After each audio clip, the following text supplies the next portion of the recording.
Welcome to my channel.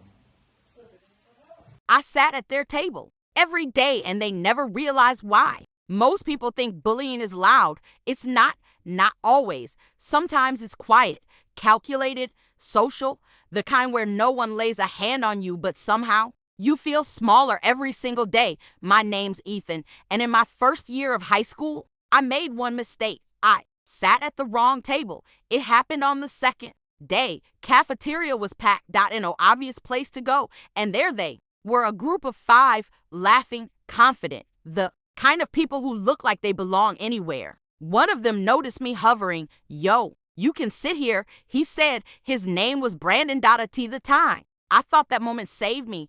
Turns out it defined the next year of my life. At first, everything seemed normal. They joked around, included me, asked questions where I was from, what I liked, basic stuff.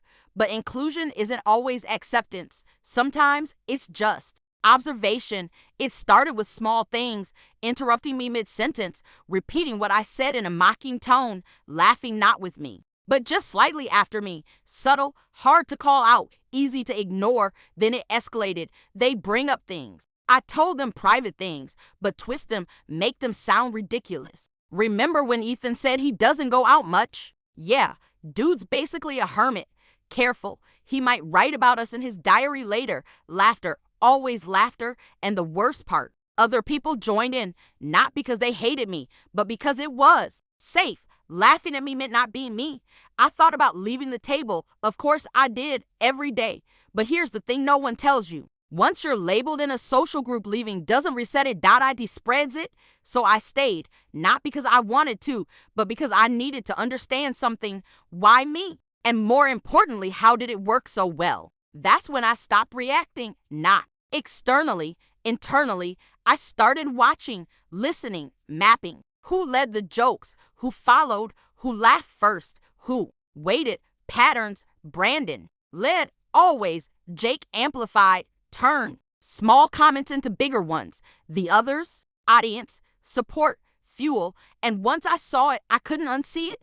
This wasn't random. It was structure, and structures can be broken, not by force, but by disruption. I didn't confront them, didn't argue, didn't defend myself. I did something else. I leaned in. I started agreeing. At first, it confused them. Yeah, I don't go out much. I'd say casually, "You're right," no reaction to feed on. Then I took it further. I'd make the joke before they could. "Let me guess, this is where you say I don't have a life?" Silence, because timing matters. And I had just taken it. The rhythm broke. But that was just step 1. Step 2 was more precise. I started shifting attention, not aggressively, subtly. When Brandon made a joke, I'd respond, but not to the joke. To him. "Wait, didn't you say you failed that math test last week?" Not mean, just accurate. The table would pause just for a second. Enough. Jake laughed it off. Brandon shrugged, but something changed. The focus wasn't one directional anymore. It bounced. I kept going, not attacking, just redistributing. When someone laughed too hard, I'd casually ask, "Why is that funny?" Not confrontational, genuinely curious tone, and suddenly they had to explain it, and explaining it made it sound worse, more forced, less funny. Over time, something interesting happened. The jokes slowed down, not stopped, just less frequent, less confident, because the system wasn't working the same way anymore. But the real shift came later. One afternoon, a new kid sat near us, nervous, quiet, familiar.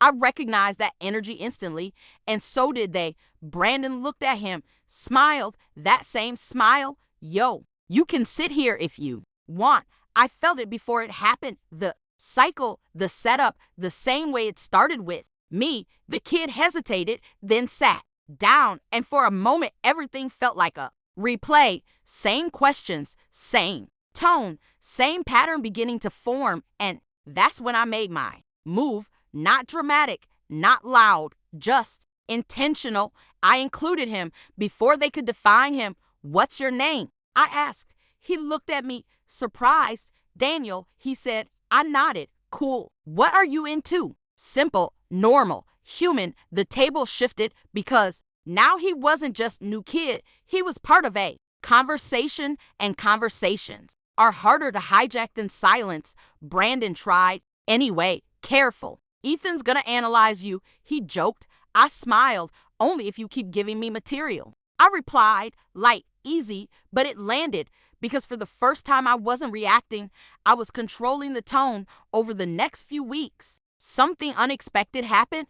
The group changed, not completely, not magically, but enough. The jokes became normal, less targeted, more balanced because the system had adapted. It had to, or it would collapse. And I realized something: they weren't cruel because they hated me. They were doing what worked. And once it stopped working, they changed, not out of kindness, out of necessity. By the end of the year, I was still sitting at that table, but it wasn't the same table. Not really, because I wasn't the same person, and neither were they. Not completely. And that's the part people don't expect.